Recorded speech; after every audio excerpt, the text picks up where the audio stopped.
Buku ya ebandeli mokapu ya misato. Kokwea ya Adamu pe Eva. Nzokande kati na banyama nyonso ya zamba o Yawe Nzambe akelaki, nyoka nde elekaki na mayele mabe. Alobaki na mwasi, Nzambe alobaki na bino solo ete bolia mbuma ata moko te ya banzete ya elanga.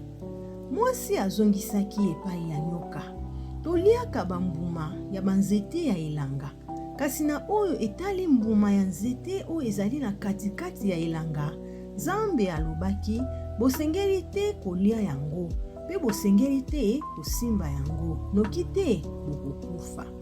Nyoka alobaki na mwasi, solo penza bokokufa te, pamba te Nzambe ayebi malamu ete mokolo oyo bokolia yango, miso na bino ekofungwama, pe bokokoma lokola ye, koyeba malamu na mabe. Mwasi amonaki ete mbuma ya nzete ezali elengi mpona kolia, kitoko mpona kotala, pe malamu mpona kofungola mayele. Boye azwaki mbuma pe aliaki yango. Apesaki yango pe na mobali na ye oyo azalaki elongo na ye.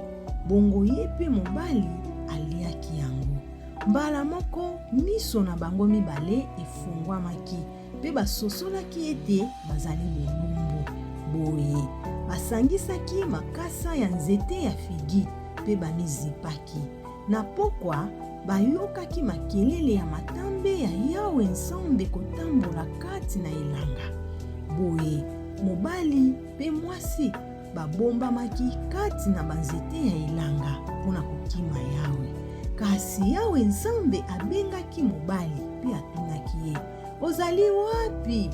Azongisaki, nayoki makelele ya matambe na yo kotambola kati na elanga, pe na bangi po ete nazali bolumbu, yango wana nabombani. Nzambe alobaki, ndenge nini oyebi ete ozali bolumbu? Boni, oliaki mbuma ya nzete oyo napekisaki yo kolia?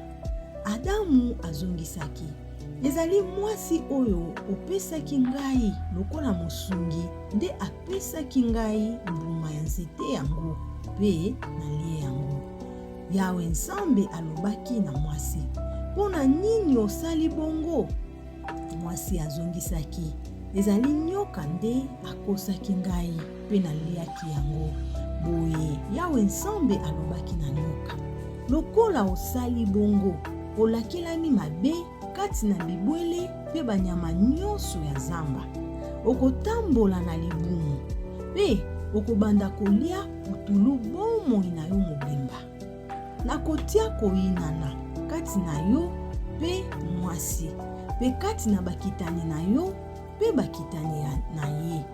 Bakitani ya mwasi bakonyata moto na yo, pe yo okoswa bango na litindi. Nzambe alobaki na mwasi, nakobakisa pasi ya zemi na yo, okobota na pasi. Posa na yo ekomema yo epai ya mobali na yo, kasi ye akozala mokonzi na yo.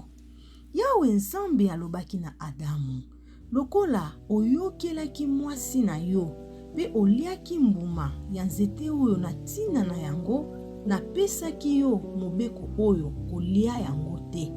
Mabele elakelami mabe likolo na yo, bomoi na yo mobimba okolia na motoki na yo. Mabele ekobotela yo nzube pe nzete ya sende, okolia matiti ya bilanga.